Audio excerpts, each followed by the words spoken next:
A gente volta aqui com o TV Mar News, já passando informações para vocês a respeito do boletim, a atualização do boletim da Covid-19 aqui para o nosso estado, abrindo aqui e também aí na sua telinha para você conferir junto comigo. A gente passa então agora, olha, nas últimas 24 horas, 775 pessoas testaram positivo para a Covid-19. Desde o início da pandemia, 199.215 pessoas já testaram positivo para a doença, 190.207 se recuperaram da Covid-19. Atualmente, 16.276 pessoas aguardam o resultado dos seus exames, são considerados casos suspeitos. Nas últimas 24 horas, 21 pessoas morreram aqui no estado de Alagoas. E desde o início da pandemia, aqui no nosso estado, 4.901 pessoas já morreram por conta da Covid-19. Na próxima imagem, a gente mostra, então, como está a situação da ocupação dos leitos. E a gente vê aqui, olha, um total de 63% de ocupação dos leitos aqui no nosso estado. Os leitos para UTI, 91% de ocupação. Leitos destinados para quadros clínicos, 55% de ocupação. E leitos para UTI intermediária, 28% de ocupação. Na próxima imagem, então, a gente vê como é que está a situação da vacinação, né? Como é que está o andamento da vacinação, muito importante para que a gente possa reduzir esses números que a gente acabou de ler, né? Nós temos, então, um total de 1.061.412 doses aplicadas aqui no estado de Alagoas e 771.098 pessoas que já receberam a primeira dose. E aí a gente vê o quanto que é a diferença, né, das pessoas que receberam a segunda dose, apenas 290.314 receberam a segunda dose, um número muito abaixo das pessoas que receberam a primeira dose, que a gente precisa, na verdade, equiparar para que a gente não perca o efeito da vacina, né, e para que a gente tenha, de fato, a população já vacinada contra essa situação. Agora a gente traz mais uma análise de Arnaldo Ferreira, que ele afirma, LGBTfobia é crime. E quem diz isso é o STF e a Justiça de Alagoas. A gente confere agora. Lembram daquele caso da mulher trans, Lana Hallen, que em janeiro do ano passado foi impedida por um dos seguranças do Shopping Pátio Maceió de entrar no banheiro feminino? O caso teve repercussão nacional, virou inquérito policial, o Ministério Público ofereceu denúncia e agora o juiz da 14ª Vara Privativa dos Crimes contra as Populações Vulneráveis, Igor Figueiredo, condenou o segurança a serviços comunitários, a prestar serviços comunitários e a pagamento de multa. O caso já tem uma repercussão forte, nacional, local e regional. Pode ser uma das primeiras decisões contra crimes de LGBTfobia. Não existe uma legislação específica para isso. Por isto, o juiz Dr. Igor Figueiredo, teve que se amparar numa decisão do Supremo Tribunal Federal prevista nos crimes de racismo. No Tribunal de Justiça também repercute. O ex-presidente da Corte e atual coordenador da Comissão de Direitos Humanos, desembargador Tutimé Zairan, considerou a decisão como acertadíssima e serve como exemplo, segundo o juiz, o desembargador Tutimé Zairan. Nos movimentos sociais também muita repercussão. O fundador do Grupo Gay de Alagoas, Marcelo Nascimento, pelas redes sociais, disse que justiça foi feita. E o atual presidente do GGAL, Nildo Correia, destaca que Alagoas é um estado conservador. No ano passado foram 21 homossexuais assassinados. Este ano já são 7. Por isso defende a criação rápida e urgente de uma legislação específica para crimes de LGBTfobia. Mas com esse Congresso que está aí conservador, você vai ter que esperar um pouco, Nildo. Pois é, né? Infelizmente. E a gente vai agora para o nosso quadro Direito e Cidadania, recebendo já aqui no nosso estúdio Jamile Coelho, advogada desembargadora eleitoral, que vai conversar com a gente sobre um assunto, né, que tem preocupado muita gente. Voto impresso.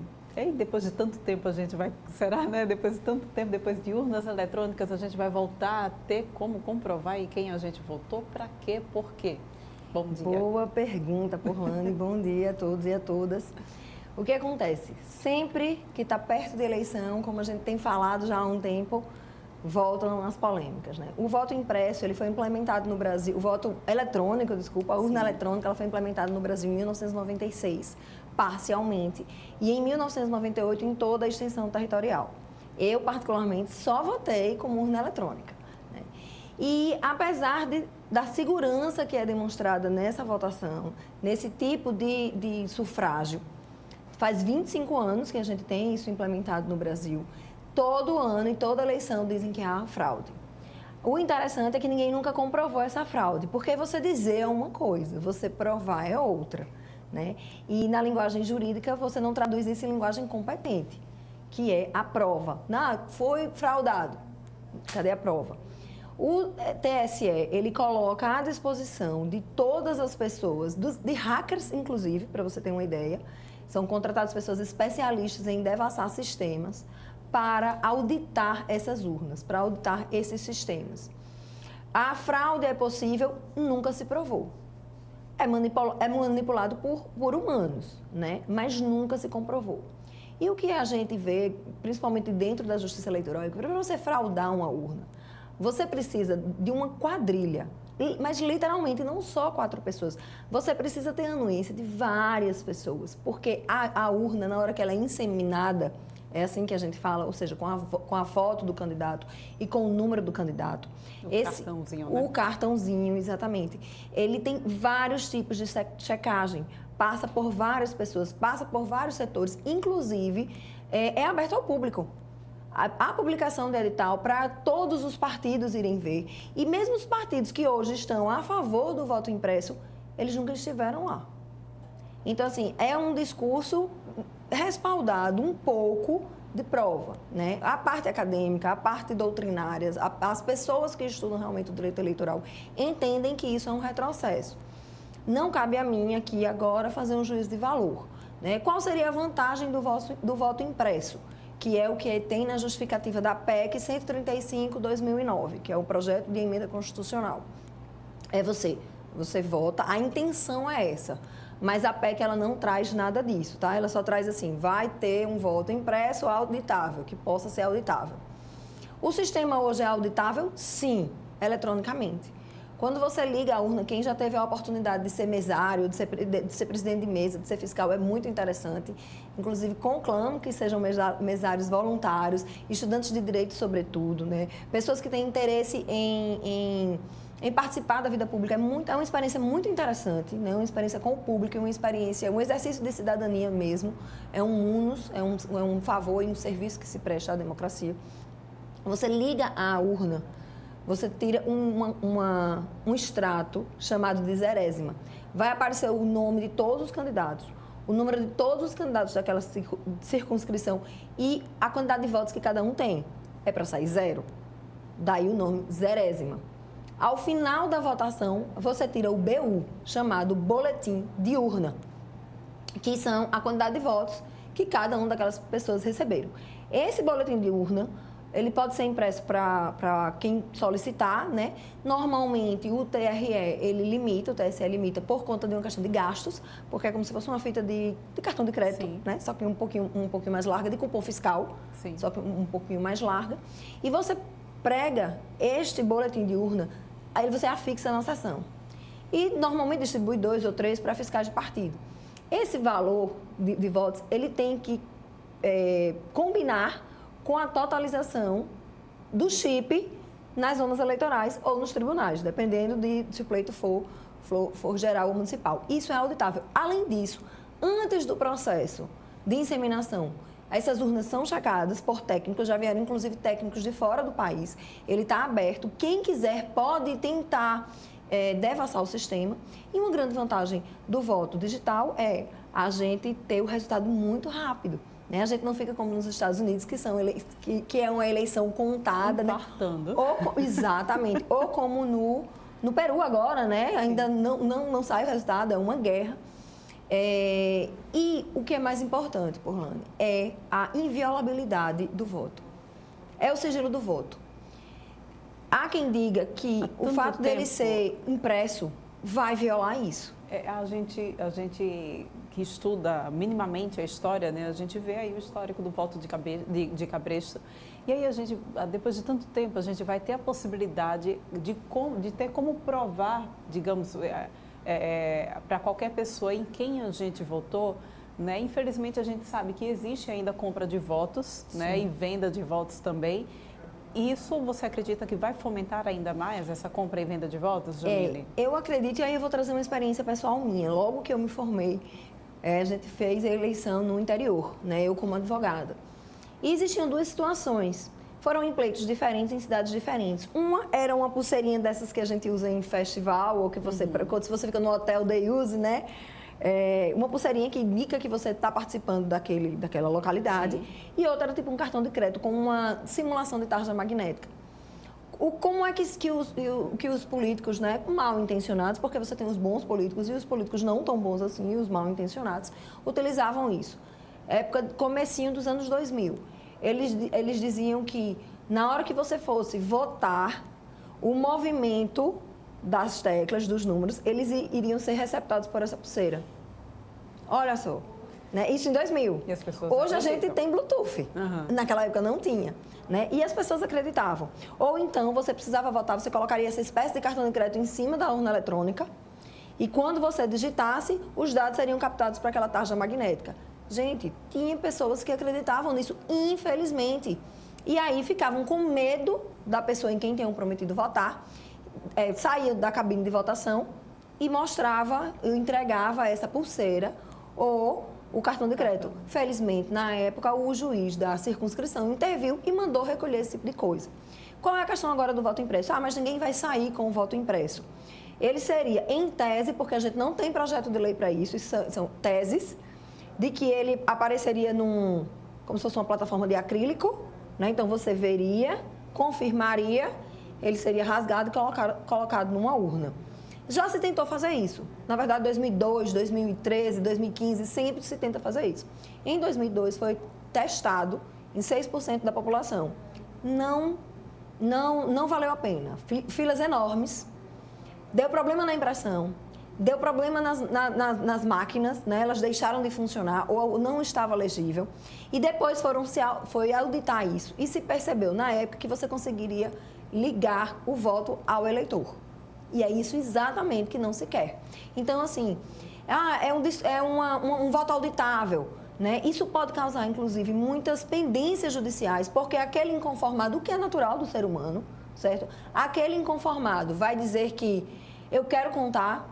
Isso vai aumentar as demandas judiciais. Isso não é saudável para ninguém, né? Eu trabalho no Poder Judiciário hoje, né? Mas eu sei que a utilização do Poder Judiciário é a última instância, é o último recurso, é muito melhor que se resolva tudo antes, né? E hoje já se fala muito da ingerência do STF, do ativismo judicial, do TSE, né? Nas causas, imagine, em relação à questão do voto. Porque isso vai acontecer como aconteceu, por exemplo, nos Estados Unidos. Não, conta, reconta.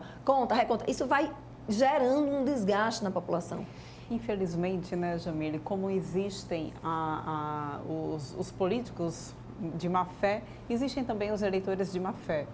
E a gente pode, inclusive, ver pessoas que a gente já tem visto ao longo aí da história que fazem questão de tirar a credibilidade da nossa democracia. A gente pode ver pessoas de má fé dizer, eita, votei em fulano e apareceu a foto de cicrano, exatamente para questionar a credibilidade do nosso sistema eleitoral, da nossa democracia, e a gente, infelizmente, voltar aí às estacas menores nessa nossa luta que a gente vem conquistando há tanto tempo, né? Isso, e voltar algumas casinhas, né? Quando a gente chama, é uma pena, assim. Há quem entenda que isso é um retrocesso, né? Porque você vai aumentar a demanda judicial, você vai trazer um custo médio de 2 bilhões de reais para a implementação dessas impressoras, né? Você tem um mecanismo eletrônico para fazer isso, não é de uma hora para outra, não é simples, não é fácil, também não é rápido. Imaginando que você tem que ter, você tem no próprio TSE, você tem um setor de TI. Você vai ter que ter os insumos, né? Você vai comprar a impressora, você vai bolar, você vai gerir essa impressora. E aí, Porlane, trazendo o que você falou, a responsabilidade do eleitor. Desde sempre eu falo na responsabilidade do eleitor, né? O Congresso que está aí fomos nós que elegemos, o presidente que está aí fomos nós que elegemos, os anteriores também fomos nós que elegemos, o nosso prefeito, o nosso governador, os nossos deputados, os nossos vereadores, fomos nós que elegemos. Não está gostando, sinta-se responsável pelo aquele voto. Não foi votar, sinta-se mais responsável ainda, porque deixou que outras pessoas votassem por você. E o que é engraçado ou estranho é que as pessoas que estão aí, elas foram eleitas por esse sistema, né? Por esse sistema que se diz que é fácil de fraudar, mas que até hoje nunca foi comprovado uma fraude. Neste caso do Brasil, a grama do vizinho não é mais verde que a nossa. O Brasil é um exemplo, inclusive, né? E se as pessoas procurarem saber de como funciona a urna eletrônica, aí eu estou falando agora como desembargadora do TRE, e eu sei como é que as coisas funcionam ali dentro, é um sistema seguro. Inclusive, eu não sei se as pessoas sabem, mas em todo dia de eleição existe a chamada votação paralela. O que é a votação paralela? Na noite anterior ao pleito, mas perto de meia-noite já, são sorteadas urnas. Algumas de várias zonas eleitorais aqui e em alguns municípios são sorteados. Esse sorteio é filmado. É filmado a colocação dos nomes nas urnas. É filmado, assim, ininterruptamente. É filmada a retirada do nome. É filmada o número da urna e da sessão. Essa urna é levada para a sede do tribunal, é o que a gente chama de votação paralela. E desde quando começa a votação até ela terminar, fica um grupo de pessoas com filmadoras. Quem quiser pode ter acesso a isso, votando em candidatos cujos números foram resgatados ou coletados em escolas. Então, assim, na semana, um mês antes do pleito, ou umas semanas antes do pleito, o tribunal ele providencia que crianças votem em números aleatórios daqueles candidatos, certo? Essa votação também é filmada. Uma pessoa entrega o número de fulano de tal, número tal. Outra digita, tudo isso filmado. No final, a pessoa que fala, a pessoa que digita e o boletim de urna, eles têm que serem compatíveis. E isso acontece em todos os anos. Isso é uma forma de checagem, ou seja, é aleatório, né? Você não sabe quais são as urnas que vêm, você tem que ter tido a votação de escolas de todas as cidades e você consegue comprovar. Nunca se pegou uma fraude em 25 anos. Então, no meu ponto de vista pessoal, não estou defendendo nem atacando. Eu creio que é melhor deixar como está, né? Uma das coisas que se fala na urna segura, ela não tem acesso à internet, ela é chip. E o fato dela não ter acesso à internet, delas não se comunicarem entre si, delas não serem um sistema entre si, facilita a segurança. Né? Ela impede que hackers de outros países, de outras cidades, quando a gente está falando aqui de outros estados, invadam esse sistema. Tentaram invadir na totalização. Agora, dessa última eleição. Tanto que a totalização do primeiro turno foi bem lenta no país inteiro. E não conseguiram. Só para a gente encerrar agora, Jamília, eu queria que você pudesse explicar a quantas anda exatamente a votação a apreciação desse projeto. O processo legislativo, como a gente já conversou, né, ele começa normalmente, e esse foi o caso, é um projeto de lei de uma deputada, é uma PEC, é um projeto de emenda constitucional, desculpa, de uma deputada, 2019. Ele foi distribuído para uma comissão especial. Essa comissão especial tem feito audiências públicas com diversos setores da sociedade, então você botou a Abradep, tribunais, IBRAD, que são institutos próprios, né, que defendem ou que doutrinam sobre o direito eleitoral, que estudam o direito eleitoral. Ela tem ouvido a sociedade civil, a audiência pública ela serve para isso, qualquer pessoa pode participar presencialmente. Hoje, infelizmente, com um número limitado por conta da pandemia, mas pode assistir, se você procurar no YouTube, as sessões das audiências públicas do voto impresso, e ele está tramitando, ainda não foi aprovado em lugar nenhum. Né? Ele tem que ser aprovado e tem que, para valer na próxima eleição, ele tem que ser aprovado e tem que ter uma lei que o regulamente antes de outubro desse ano. Para valer um ano antes. Né? Lembrando que ela é aprovada, já teve dois projetos desse aprovados, mas eles foram barrados pelo Supremo Tribunal Federal por ações de partidos que não concordavam e realmente ficou comprovado naquela situação que a impressão do voto violaria o sigilo do voto, que hoje é o que a gente tem de mais precioso. O voto é secreto, não há como descobrir, mesmo que você prometa, né, a fulano ou cicrano, se você não quiser votar naquelas pessoas, não vote, porque não tem como ele descobrir. Muito bem, Jamile, mais uma vez, obrigada pela tua participação aqui no TV Mar News. A gente volta a se encontrar na semana que vem com mais assuntos polêmicos aqui Sempre. no nosso quadro Direito e Cidadania. Daqui para frente, eu acho que só vai piorar, viu? Obrigada, tenha um excelente dia. Para você que nos acompanhou durante essa manhã, muito obrigada pela tua companhia. A gente volta a se encontrar amanhã, aqui às 8h30 no teu canal 525 da NET Claro. Até lá.